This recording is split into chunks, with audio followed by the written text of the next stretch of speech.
así una limpieza profunda aquí en este escritorio. Ya tenemos hasta una USB bien.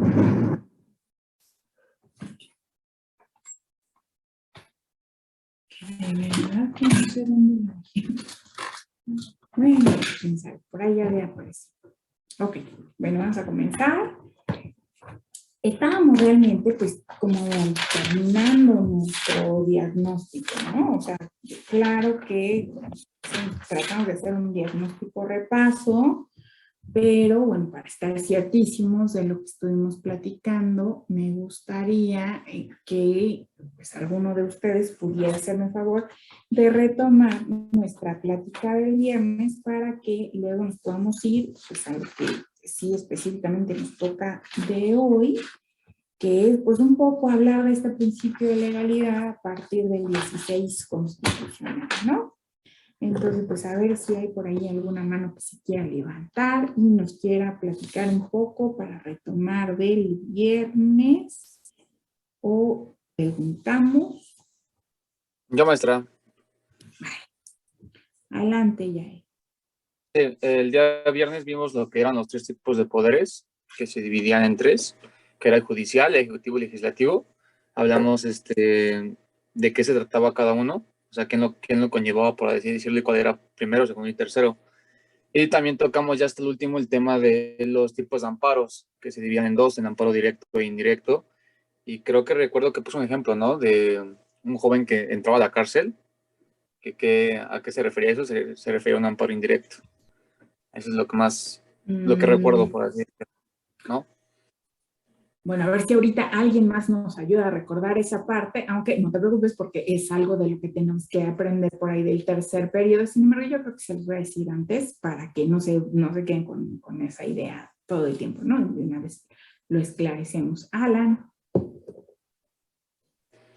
Vimos también los tipos de sociedades y mencionó que, bueno, se hizo mención de que las sociedades cooperativas tienen su propia ley que la regula y, bueno, eso es para complementar parte de lo que vimos y lo que mencionó. ¿Te acuerdas de los otros tipos?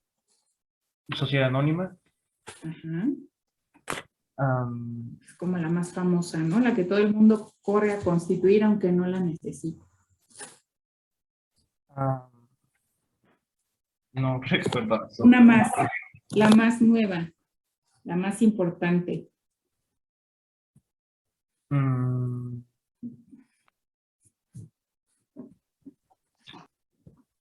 No me acuerdo, profesor. Unipersonal, con su propio régimen, distinta de todas las demás que existen.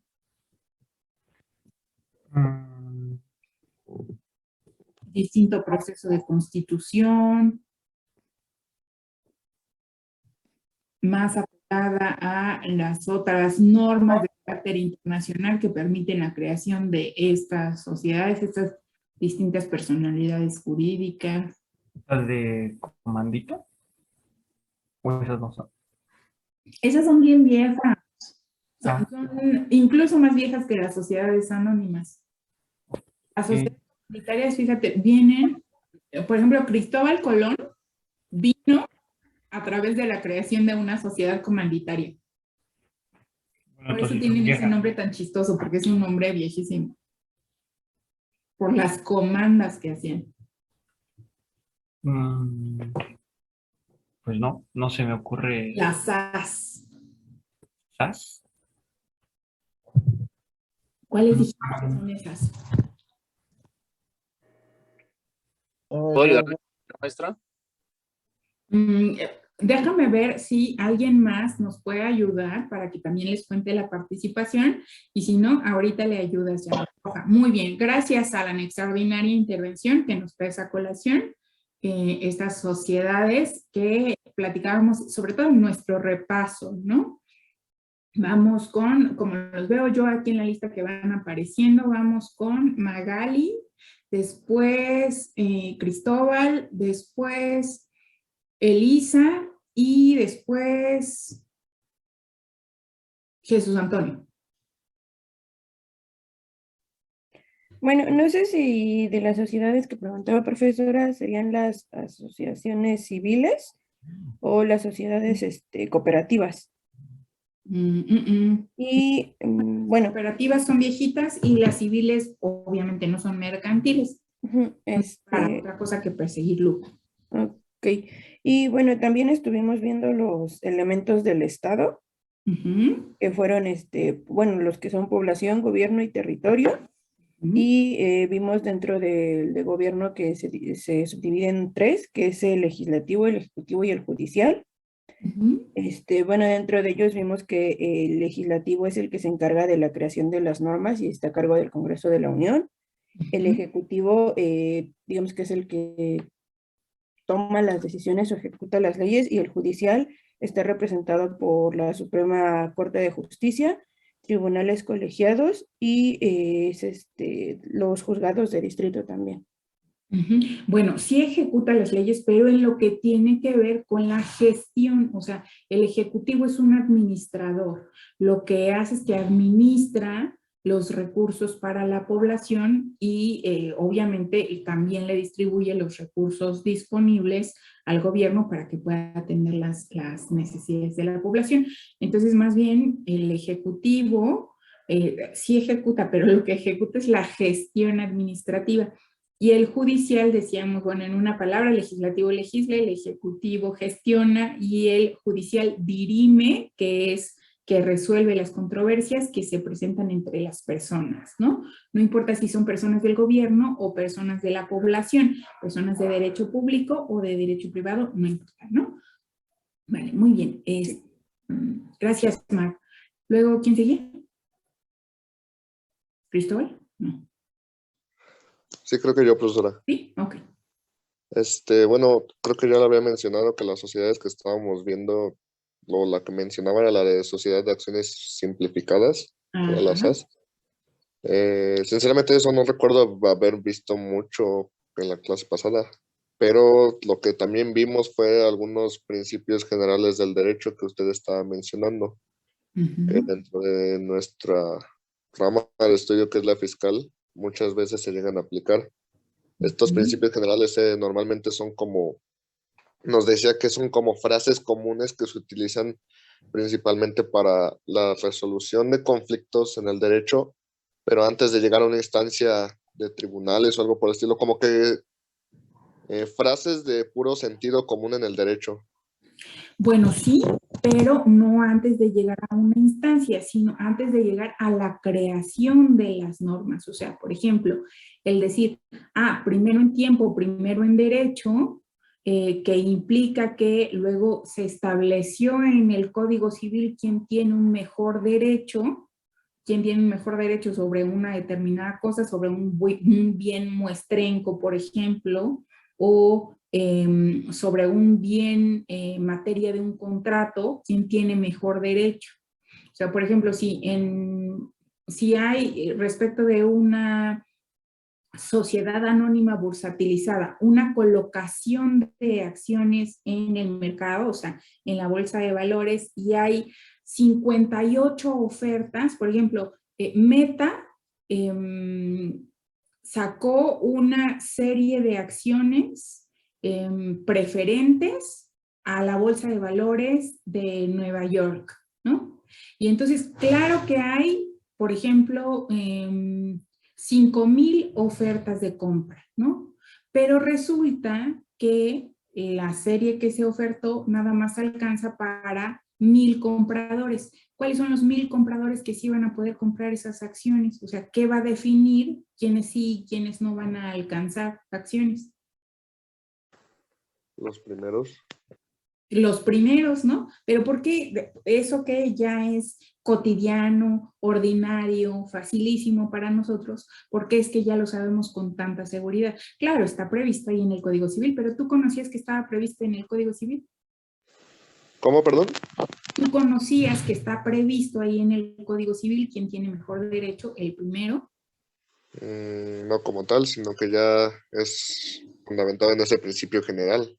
Así crecimos, ¿no? O sea, no solo son parte de los valores jurídicos de justicia y equidad, sino también son reglas sociales, porque cuando tú llegas a un lugar donde tienes que ser atendido, por ejemplo, gestión escolar o en las tortillas, ¿cómo sabes quién va primero? Por la fila. Por la fila, pero ¿cómo se forma la fila? A través del tiempo, ¿no? Entonces, Ajá. El primero que llega es el que tiene mejor derecho para reclamar eso, ¿no? Y eso es un principio general del derecho. Primero en tiempo, primero en derecho. O sea, el que llega primero tiene mejor derecho. Y luego eso lo transformamos en un refrán, como por ejemplo, ¿cuál dirías tú que es el refrán que aplica a ese principio general del derecho? No, pues no lo sé. El que madruga, Ah, Dios lo ayuda. pues sí, ¿no? Ya o sea, en realidad, quién sabe si existe Dios, ¿no? Pero sí te ayuda a madrugar, porque primero en tiempo. Primero en derecho. Entonces, estos principios generales del derecho, en realidad sí tienes toda la razón, son como frases, como refranes, pero no que nos ayudan a dirimir las controversias, sino que nos ayudan a nosotros a entender cuál es la cosa fundamental que persigue el derecho. O sea, ¿por qué tenemos leyes que, por ejemplo, hacen que personas pierdan sus derechos humanos o sus derechos políticos? ¿Por qué es eso? ¿Por qué está bien provocar que una persona pierda en parte su calidad de persona? Porque Tal atenta vez porque, a la justicia y sí. la equidad, ¿no? Adelante, Cristóbal. Bueno, pues respondiendo a lo que decía de la justicia y equidad, tal vez porque está faltando a los derechos de la otra persona, de la afectada. Ándale, y entonces le damos lo que le corresponde a esa persona que violó la integridad de persona de alguien más, por ejemplo, ¿no? O sea, le damos lo que le corresponde en la medida en que dañó la integridad de esa otra persona o la integridad de todos en conjunto, de la comunidad, de la sociedad, ¿no? Entonces, si eso es lo que le corresponde, pues hay que entregarle la desigualdad, por decirlo de alguna manera, que le corresponde, ¿no? Pero eso lo entendemos muy claro porque está en el Código Penal, porque está en el Código de Procedimientos Penales, porque está en el reglamento para imponer las sanciones, eso lo entendemos muy claro, pero no todo el tiempo hemos dispuesto de esas herramientas normativas. Esas herramientas normativas más bien obedecieron a cosas más generales. Esas cosas más generales a las que obedecieron, pero menos generales que los valores jurídicos fundamentales como la justicia y la equidad, sino que de los que nos van emanando las normas, estos son los principios generales del derecho. ¿Vale? ¿Algo más que quieras agregar, Cristóbal? No, profesora, solo era eso. Bien, gracias. Jesús Antonio. Hola, estaba hablando de las SAS también, ¿no? Si no me equivoco. Sí. Pues, según yo, tiene varias ventajas. La primera es que, pues, ya puede ser una persona moral, aunque no sean más personas físicas, solamente puede ser desde un accionista y no es una obligación que tengas un fondo de ahorro, ya no pagas con tu patrimonio. ¿Qué más? ¿Qué más? La puedes abrir Bueno, desde... en ninguna pagas con tu patrimonio, excepto si eres parte del consejo de administración o eres un administrador único y tomaste decisiones que, sabiendo que eran perjudiciales para la sociedad o para terceros, aún así las tomaste, ¿no? O sea, que hiciste un fraude. En esos casos sí, igual funciona en las SAS, ¿no? Es la misma responsabilidad penal para todos los tomadores de decisiones al interior de las sociedades mercantiles. Entonces sí es cierto que no respondes con tu propio patrimonio siempre y cuando esas obligaciones que no se pueden cumplir no sean fruto de un fraude o un intento de fraude, ¿no? O sea, que sabiendo que son las implementaste de todos modos. Pero esto que nos dices de que pueden formarse con una sola persona, esa es justo la diferencia a la que me refería hace un momentito, de que son distintas a todas las demás y que ya están más acorde con la legislación en otros países, que es la genérica internacional, de que puede existir en la misma persona física una distinción entre su calidad de comerciante y su calidad de persona civil, ¿no? O sea, ya pueden coexistir en una misma persona estas dos personalidades jurídicas que son distintas y que tienen un patrimonio distinto, ¿no? Porque antes los comerciantes, pues también podían tener para ciertas relaciones jurídicas, personalidad jurídica diferente, pero el mismo patrimonio. En cambio, con las ya pueden tener personalidad jurídica diferente y también patrimonio diferente, ¿no? Entonces eso pues es un avance enorme. Además de que implica, bueno, pues que no necesitas la intermediación de un fedatario público y por lo tanto pues no necesitas Eso iba a decir. altísimos y tampoco necesitas el registro en el registro público del comercio porque es un registro especial aparte que creó la Secretaría de Economía para hacer el registro de estas sociedades mercantiles, ¿no? Por eso les digo que son súper útiles, sobre todo para empezar, aunque tienen sus limitantes, ¿no? Porque, por ejemplo, si tú ya eres socio de otra sociedad, pues ya no puedes tener una SAS, o sea, son sociedades como pensando para empezar, ¿no? Para poder acceder a los programas de gobierno, para poder acceder al crédito bancario, para poder acceder a la formalidad de una manera fácil y ágil y barata, ¿no? Son como pensadas en eso. ¿Algo más que quieras agregar, Jesús Antonio? No, pues ya no. Nada más que según yo, si pasas de los 3 millones, sí, de los 3 millones anuales ya te vas en automático a una SA, ¿no? En automático no, porque sería una SA, pero irregular. O sea, tú tendrías que constituir tu SA. Lo que sucedería es que esa SAS ya no sería legítima, serías una persona física con actividad empresarial, con ese patrimonio pues, medianito, ¿no? De más de 3 millones. O sea, ya no puedes utilizar la SAS como tu régimen fiscal o como tu puerta de entrada a los programas de gobierno. Tiene un límite patrimonial. ¿Algo más que nos quieras agregar, Jesús Antonio? No, gracias. Vale.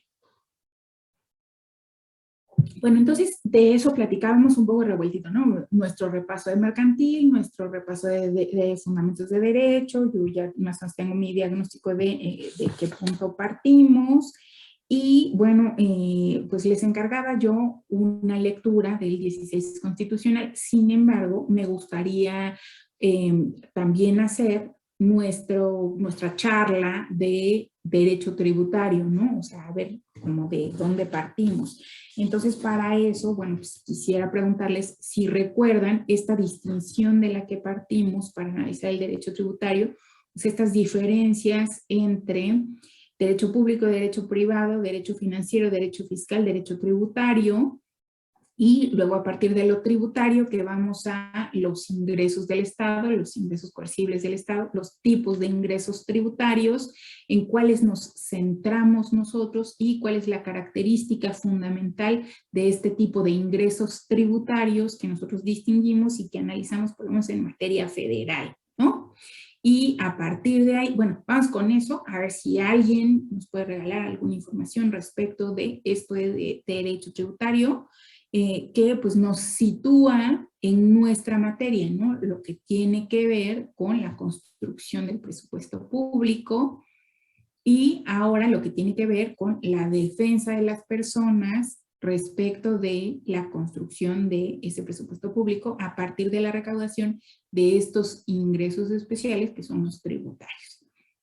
Y me voy con, déjenme poner aquí, me voy con Isa y luego con Juan Carlos.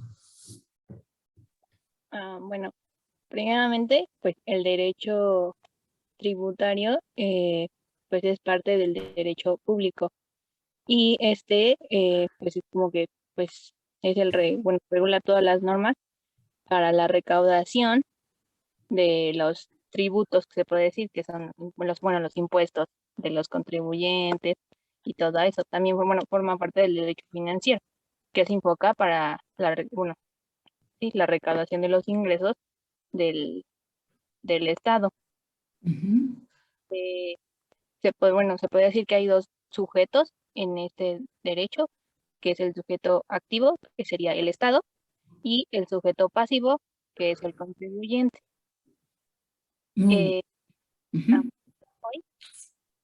Adelante, Isa. Bueno, algunas como características de este derecho es que, pues sí, las normas son imperativas. También están todas pues establecidas en la ley. O sea, siempre va a haber algo que respalde legalmente todas las, pues no sé, las contribuciones y todo eso que se pide. También de eso hay una sanción o multas, dependiendo si los contribuyentes pues no siguen con todas estas establecidas, bueno, las cosas que se establecen como en toda la administración. Ujú. Y Ah, ya. esto que nos mencionas pueden ser características de este tipo especial de contribuciones que estamos buscando, ¿no? Bueno, creo que nada más, ¿verdad, Isa? ¿O algo más? No, nada más. Juan Carlos.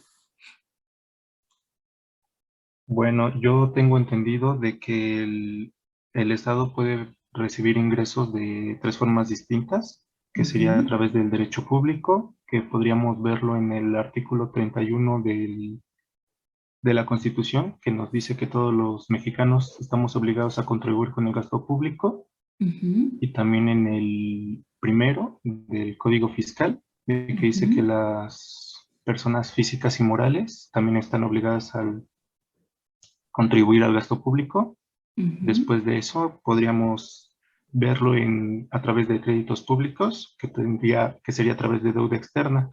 Todos estos ingresos están, bueno, los administrarían, pero para eso habría unas leyes, que sería la ley de ingresos de la Federación y el ujú, presupuesto de la Federación, que nos dice hacia dónde se van a dirigir esos ingresos, que sería ujú, más que nada hacia el gasto público, ujú, tanto la educación para servicios públicos como pavimentación, iluminación, seguros y todo ese tipo de ujú, cuestiones. ujú. Pero nos decías, Juan Carlos, tres formas o tres fuentes básicas en las que el Estado puede hacerse de sus recursos. Y nos hablabas de una que tiene que ver con la obligación ciudadana y la obligación de las personas de contribuir a la construcción del presupuesto público. Nos hablabas de una fuente más que tiene que ver con la comunidad internacional, con la supranacionalidad de las finanzas de este país. ¿Y cuál otra? Sería a través de las empresas que tiene el Estado. Ándale, por ejemplo. Yo pensaría, por ejemplo, cuando pagamos a la luz, al CFE, que me parece que es de gobierno. Por ejemplo, CFE o Pemex o ANSA, Almacenes Nacionales o Ferromex o alguna de las empresas en las que el gobierno tiene participación siempre y cuando estas empresas produzcan dividendos, ¿no? O sea, las ganancias que tienen estas empresas en su actividad de empresa, esos gananciales, digamos, esas utilidades, pues son una fuente distinta de los impuestos. O sea, por un lado Pemex paga impuestos y por otro lado tiene rentabilidad, o rezamos porque tenga rentabilidad, porque tenga dividendos, y esos dividendos al final también son del gobierno, además de las que ya nos mencionabas, ¿no? Esos que tienen que ver con estos ingresos que son coercibles, como nos decía Isa, que están dados a partir de un marco normativo, que a ver si ahorita encontramos la naturaleza de estos ingresos, y esos que tienen que ver con el patrimonio del Estado, pero que no son ordinarios, que no son coercibles, así, y que más bien tienen que ver con esto que les decía, que la supranacionalidad de las finanzas, que es a partir de donde nosotros comenzamos a analizar esto, ¿no? O sea, derecho financiero, lo que tiene que ver con las finanzas, y puede ser público o privado. Nosotros nos centramos en lo público. Luego, derecho fiscal, que tiene que ver con el presupuesto público, pero con su integración, sí, con la recaudación y también con su gasto, ¿no? O sea, la obra pública, las licitaciones, las franquicias. Y la otra parte, la tributaria, que nada más tiene que ver con la construcción del presupuesto público, ¿no? O sea, con la recaudación. ¿Vale? ¿Algo más, Juan Carlos? No, nada más. Vale, muy bien. Y déjenme ver. Sí, ya los tengo todos. Ok, bueno. Y entonces, respecto de este derecho tributario, bueno, pues decíamos eso, partimos de ahí, de esta distinción de las ramas del derecho que nosotros comenzamos a abordar. Ya nos mencionaba Juan Carlos el fundamento constitucional y el fundamento del Código Fiscal, que resulta el más importante porque en realidad es el que invita a todos, no solo a los ciudadanos, a contribuir a la construcción de este presupuesto público. Ya comenzábamos a ver, a recordar la distinción de los ingresos del Estado, pero nosotros nos centramos en uno, ¿no? En los ingresos tributarios. Nada más que estos ingresos tributarios tienen una clasificación ahí dicha también en el Código Fiscal. ¿Cuáles son estos ingresos tributarios que tienen esta característica, que tienen las mismas, que tienen la misma característica de las normas jurídicas, que es básicamente que son coercibles y que tienen una cualidad imperativo-atributiva? Claro, las demás también, ¿no? Son bilaterales, son generales, son universales, son modificables, son heterónomos, etcétera, ¿no? Todas estas características, pero la principal en la que nos centramos, que son coercibles, o sea, que se tienen que cumplir a fuerza, independientemente de la voluntad de las personas, que como nos decía Isa, resultan ser sujetos pasivos, se tienen que cumplir, pero que este cumplimiento se da a partir de unos procesos y unas facultades que tienen las autoridades fiscales, pero que son progresivas, ¿no? Es decir, de esta cualidad imperativo-atributiva. Entonces, ¿cuáles son estos ingresos tributarios que tienen estas características, que están reconocidos ahí por la ley, por el Código Fiscal concretamente, pero que se pueden exigir incluso en contra de la voluntad de las personas que a lo mejor ni sabían que los debían, ¿no? Pero que los deben, que los disponen, que los despiertan, por decirlo de alguna manera? ¿Cuáles son estos ingresos tributarios? Vamos a mencionar a... No veo hermanos, a ver, déjenme ver. No hay.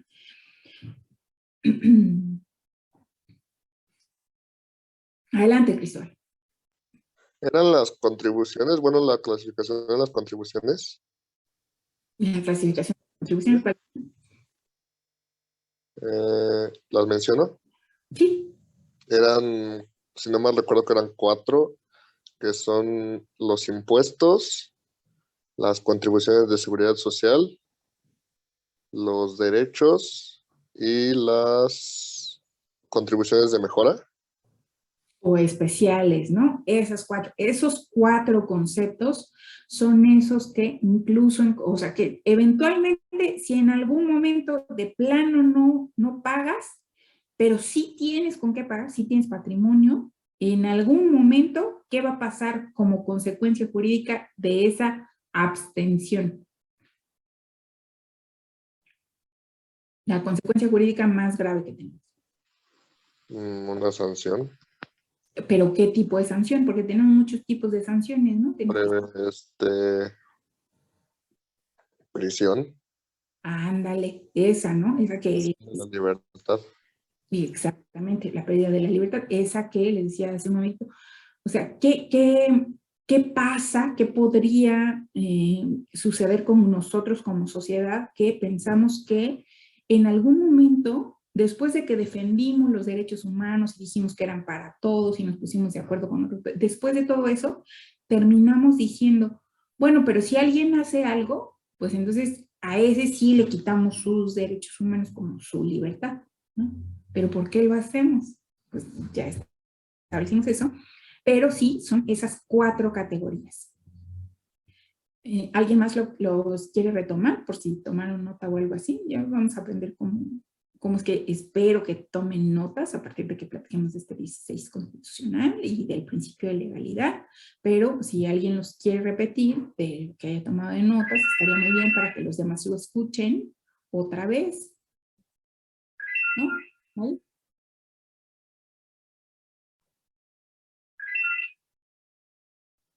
No, ¿verdad?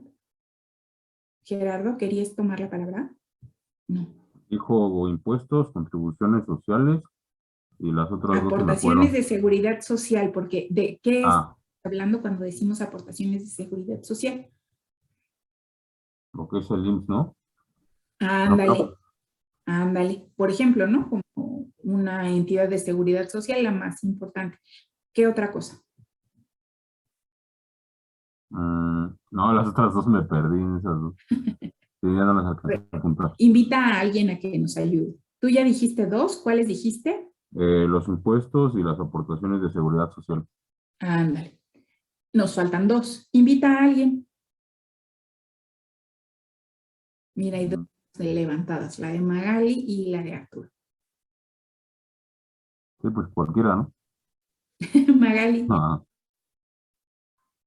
Los derechos y las contribuciones de mejora o especiales. Ándale. ¿Y a qué nos referimos con estos dos? Bueno, en el de derechos era como el pago de impuestos de la luz. Bueno, no, porque ya decíamos que, o sea, sí se parecen mucho, pero para que puedan ser derechos, tiene que ser por una contraprestación siempre y cuando sea una persona eminentemente de derecho público, o sea, que no sea una empresa productiva del Estado o una empresa en la que el Estado participa como dueño. Entonces, en CFE no se puede porque justo es una empresa productiva del Estado. En realidad, el servicio de luz ya no puede ser un derecho. Pero hay otros servicios que sí pueden ser derechos. Bueno, ahorita no, como que no se me viene Ok, uno bueno, a la entonces mente. retomemos. Los derechos son esos que tiene, valga la redundancia, derecho a recibir el Estado por los servicios que nos prestan, ¿no? En su carácter así de Estado. Por ejemplo, la expedición de copias certificadas de los documentos de los cuales el gobierno es el depositario, las escrituras públicas que están en el Archivo General de Notarías, las actas de nacimiento, los folios reales que están en el Registro Público de la Propiedad. Por la expedición de esos documentos, el Estado nos cobra, ¿qué cosa? Magali. No, bueno, un derecho. Derechos. Si tú quieres sacar tu pasaporte, tramitar tu pasaporte, ¿qué te va a cobrar? El gobierno, el Estado. ¿Qué te El derecho para poder sacarlo. ¿Mandé? El derecho para poder sacarlo. Ándale, derechos, ¿no? O sea, a eso es a lo que se refiere, esos derechos. Entonces sí, tienes razón, se confunde un poco con lo que le pagamos a CFE, porque igual pagamos el agua, ¿no? Como si fuera un pago del Sky o un pago del gas natural, igual lo pagamos, pero cambia por la naturaleza jurídica de la CFE, que es una empresa, no es una entidad de gobierno. O sea, sí es una empresa del gobierno, pero yo sé que es un poco confuso, pero al final es una empresa, ¿no? Es como si fuera un comerciante. Vale, vamos con Arturo. Sí, bueno, yo tengo como dos mini definiciones y dos ejemplos de las que faltan. Bueno, Okay. Tenemos, espérame, para retomar, ¿tienen los cuatro? Sí, tengo todos. ¿Cuáles son? Impuestos, aportaciones de seguridad social, contribución de mejora y los derechos. Ándale. Y entonces estábamos hablando ahorita con Magali, ¿de cuáles? De los derechos. De los derechos. Y entonces nos falta... Contribuciones de mejora. Ándale. ¿Esas cuáles son? Sí, bueno, las contribuciones de mejora son establecidas por la ley a cargo de personas físicas y personas morales que se beneficien de manera directa por obras públicas. Y bueno, tres ejemplos sería el sistema de peajes en las carreteras federales, sistemas de suministros de agua, obras públicas federales de infraestructura hidráulica, como las presas. Ok. Entonces, ¿cuál dirías tú que es de este concepto que nos acabas de compartir? ¿Cuál dirías tú que es la diferencia entre las aportaciones especiales o de mejora y los impuestos? Porque al final los dos comparten esta característica de decir, bueno, los vas a pagar porque dice la ley que los pagues y ya. Pero las contribuciones especiales o de mejora dicen, bueno, porque lo dice en la ley, pero además porque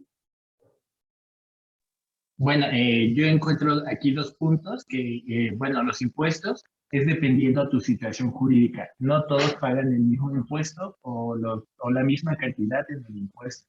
Y la contribución de mejora es porque te beneficias de una obra pública. O sea, esas son como las dos diferencias principales que encuentro. Ok, entonces la diferencia entre que estemos obligados a pagar uno y otro, tanto impuestos como contribuciones de mejora, es que en esa mejora sí eres contrario a lo que sucede con los impuestos, que no son contraprestaciones de nada, o sea, sí son equitativos, pero no en el sentido de que recibes algo por entregar los impuestos. Las contribuciones de mejora sí son equitativas en ese sentido, ¿no? O sea, la pagas porque recibes algo a cambio, pero algo en infraestructura, no como en el caso de los derechos por un servicio, ¿no? Sino que recibes algo a cambio, pero que tiene que ver con infraestructura, o sea, que al final nunca va a ser tuyo, ¿no? Pero que está ahí en el espacio público para que tú lo puedas disfrutar más que otros. Por ejemplo, si van a pavimentar tu calle en el pueblo y el municipio determina que tienes que pagar un jornal de trabajo porque pues no hay mano de obra en el presupuesto del municipio que alcance, pero tienen esos materiales disponibles, pues o trabajas un día en pavimentar la calle o pagas porque otra persona trabaje un día en lo que a ti te correspondía para pavimentar esa calle, no porque tú vayas a ser el único beneficiario, ¿no? Porque al final la calle pues va a ser el espacio público donde todos transiten, pero porque tú vas a ser uno de los principales beneficiados en que tu inmueble va a estar situado ahí donde ya está pues debidamente urbanizado, ¿no? Por ejemplo. Muy bien, gracias a ti. Y entonces ya recordamos estos 4 tipos de ingresos tributarios que es en lo que nos centramos. Sin embargo, nosotros nos centramos en un particular tipo de estos ingresos tributarios que son los impuestos.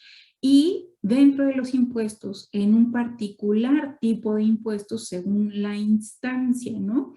Que son los que aplican en todo el territorio nacional e incluso un poco con supranacionalidad si hablamos de un tipo especial de estos impuestos. Entonces, para seguir avanzando, me gustaría preguntarles si recuerdan estos impuestos federales. ¿Cuáles son? Y ahora sí voy a mencionar a algunas personas, a ver si los llamamos aquí a la participación.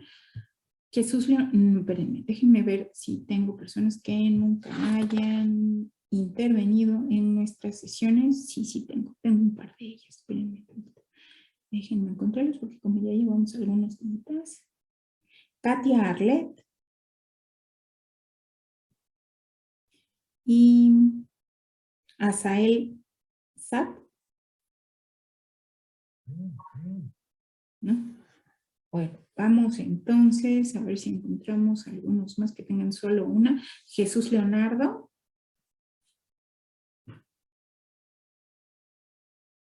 No.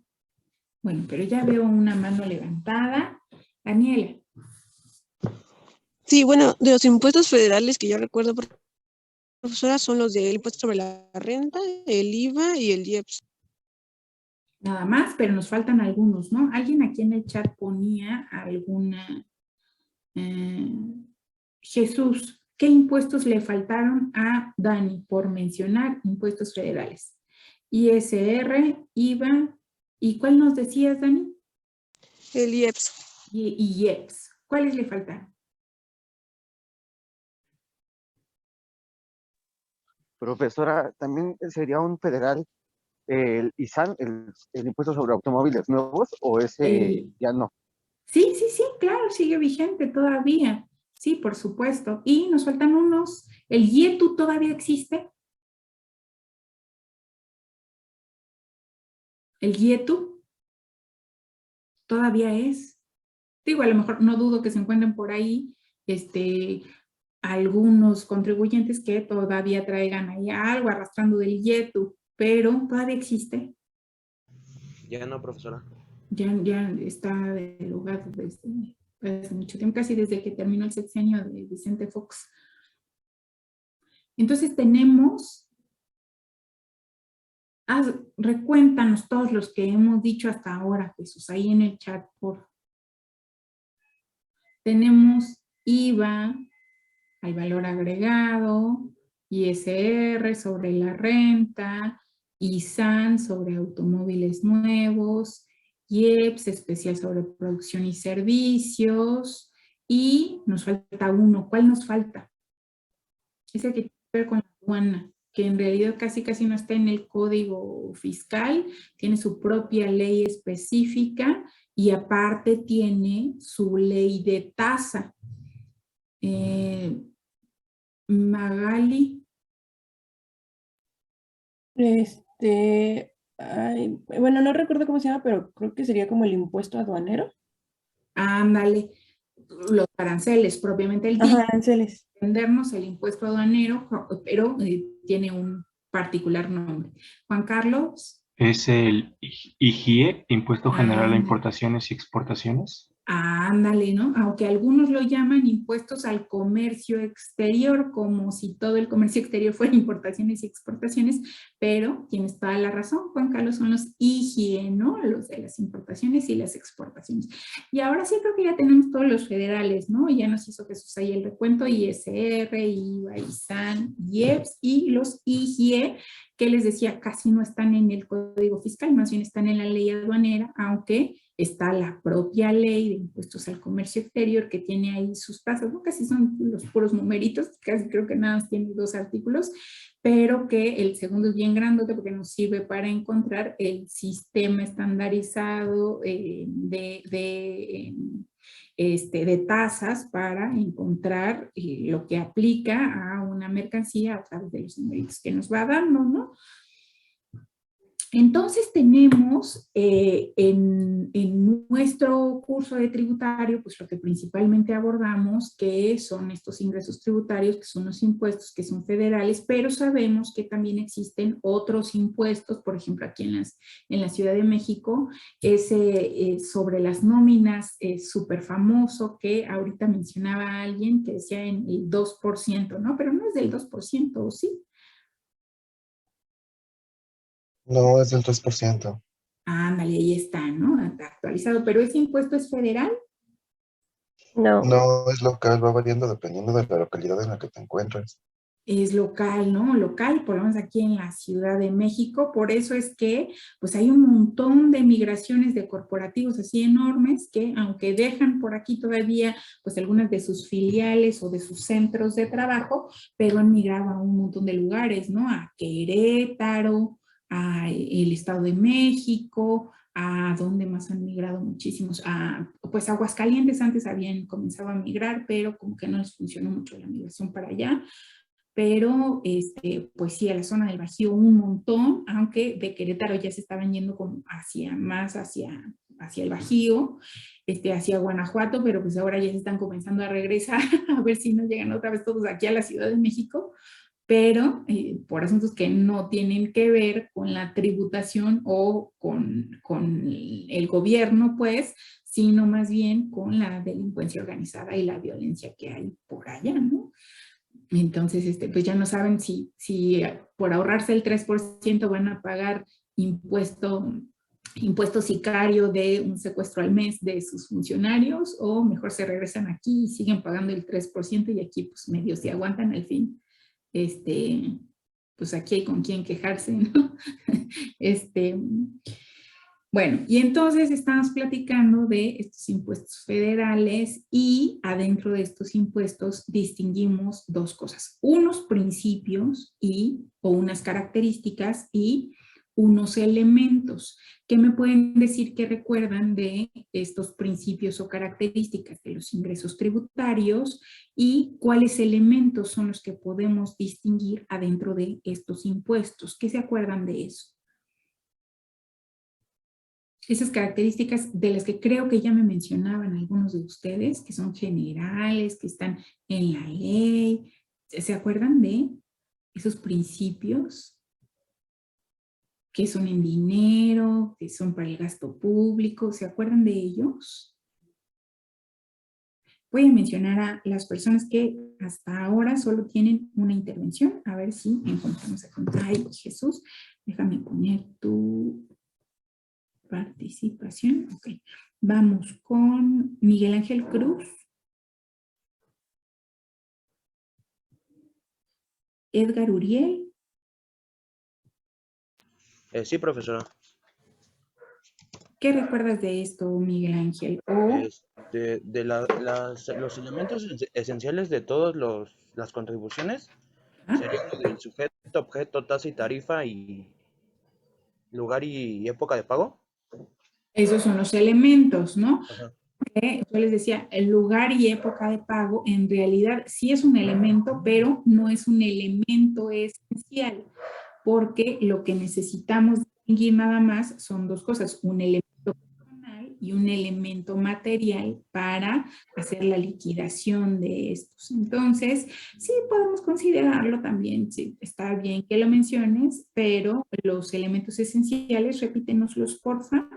Es sujeto, objeto, base, tasa y tarifa y bueno, lo del lugar y época de pago. Época y lugar de pago si quieren, ¿no? O sea, algunos juristas dicen que sí, yo estoy más con el team de los que dicen sujeto, objeto, base, tasa y tarifa, pero bueno, ahí están los elementos. ¿Y podrías decirnos en qué consiste alguno de ellos, Miguel Ángel? Sí, bueno, el sujeto existen dos, el activo y el pasivo. El activo es el acreedor de la obligación, que vendría siendo por decir, el que exige el pago del tributo, como lo son el gobierno federal, el estatal o el municipal. Y el pasivo, pues es la persona física y moral que está obligada al pago de dicho impuesto. Ok. Y en el caso de los impuestos federales, tenemos una persona de derecho público especializadísima en ser el representante de este sujeto activo que termina siendo todo el gobierno a través del Ejecutivo, a través de la Secretaría de Hacienda, pero que este organismo centralizado es como el achichincle del Ejecutivo que tiene solo la función de hacer eso, ¿no? Exigir el cumplimiento de las obligaciones tributarias en materia de impuestos federales. ¿A quién me refiero? ¿A Hacienda? A Hacienda, pero ¿a través de quién? Porque ¿Del SAT? Hacienda hace lo fiscal, ¿no? Lo que tiene que ver con los ingresos y con su distribución. Y solo hace lo de los ingresos, solo hace lo de los impuestos. ¿A quién nos referimos?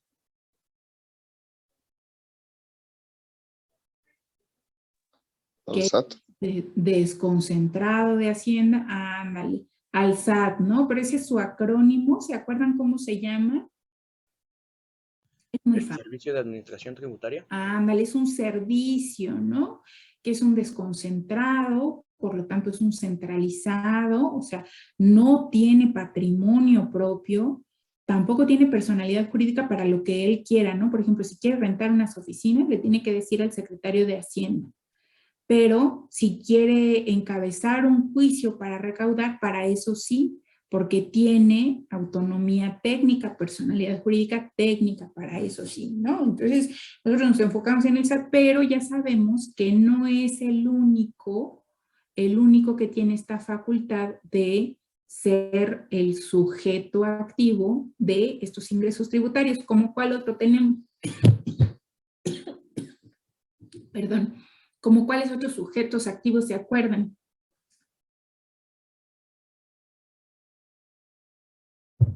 Por ejemplo, en materia de IGES tenemos uno especial,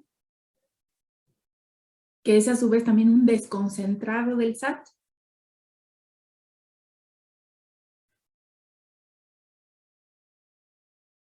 ¿No? ¿Quién cobra los aranceles? Los de importación y exportación. Claro, genéricamente el SAT, pero específicamente quién está ahí en los aeropuertos, en los puertos, en las carreteras. ¿No son los agentes aduanales? Ándale, la aduana, ¿no? La aduana México es este otro organismo fiscal tampoco autónomo, pero sí con autonomía técnica, que se especializa en esta recaudación que tiene que ver con los impuestos a la importación y a la exportación, y también algunos otros ingresos tributarios, como los derechos que tienen que ver con los permisos que necesitan las mercaderías para introducirse o sacarse del territorio nacional, como por ejemplo los permisos o fitosanitarios, los permisos especiales en materia de protección civil y que revisan todo esto, no solo el cumplimiento del pago de los impuestos, sino también de los derechos, por ejemplo, de las mercancías que lo requieren, ¿no? Si quieres sacar plantas, introducir animales, si quieres manejar mercancías peligrosas a través del territorio nacional, trayéndolas de otro país distinto, esas cosas, ¿no? Entonces, por ejemplo, tenemos a la aduana. ¿A qué otros sujetos activos tenemos? Que no son en materia de impuestos, pero también son sujetos activos porque son respecto de otros ingresos tributarios.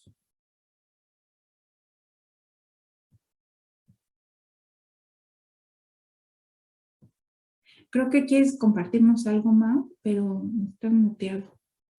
¿O no era con nosotros? ¿No? Bien. Sigo mencionando a quienes tengan una intervención, a ver si Miguel Ángel Cruz, Miguel Ángel Delgado, Fátima Montserrat, Francisco Javier, Brenda González, Andrea Jocelyn, Gerardo Quintana, y a ver si tenemos más por aquí. Bueno, de que no tienen, no. Luis Fernando González. Y por acá. Sebastián Reyes. Y por acá, Alex Yair. Bueno, respecto de los otros ingresos tributarios, me refiero, por ejemplo, gracias, Elisa, pues a ver si para la próxima ya se siente mejor. Respecto de, por ejemplo, las aportaciones de seguridad social, pues el que desde luego clarísimamente ya nos mencionaba alguien hace un momentito, no me acuerdo si era Cristóbal, no estoy tan segura, que es el IMSS, ¿no? Pero no solo el IMSS, sino también, por ejemplo, el Infonavit, que es el especializado en la vivienda. Pasa un poco como con el SAT y la aduana, que uno es especializado del otro, ¿no? Y luego en materia de derechos tenemos, por ejemplo, el que nos mencionaba Magali, respecto de los servicios que pagamos así cotidianamente, por ejemplo, la CONAGUA, ¿no? Que también es un organismo fiscal autónomo que tiene personalidad jurídica para eso, para ser nuestro representante de todo el Estado en la persecución del cumplimiento de obligaciones tributarias, que es concretamente el pago, ¿no? Bueno, y entonces esto respecto de los elementos de las contribuciones. No veo manos levantadas, me imagino que no hay quien quiera darnos más aportaciones para comentar algo respecto de estos elementos, pero ¿qué tal respecto de estos principios o características de los ingresos tributarios o concretamente de los impuestos? ¿No? ¿Tampoco? Ok, bueno, con esto ya me doy una buena idea de qué punto partimos del derecho tributario. Creo que lo demás todavía me falta una partecita del diagnóstico, pero creo que puedo irla haciendo a partir de nuestro análisis que vamos a comenzar mañana del 16 constitucional. Mañana sí nos vemos, ¿verdad? Miércoles sí nos vemos. Del 16 constitucional. Entonces, bueno, pues nos vemos mañana y ahora sí, con su análisis, listos para comentarlo, a ver qué viene ahí en el 16 constitucional. Y también vamos a comenzar a aprender, pues como espero yo que vayan llevando sus apuntes en su cuaderno para que todos estemos claritos de qué es lo que tenemos que estar haciendo todo el tiempo, ¿no? En estas charlas y cuando no tenemos la clase. Gracias, hasta mañana. Hasta mañana, Hasta mañana, profesora.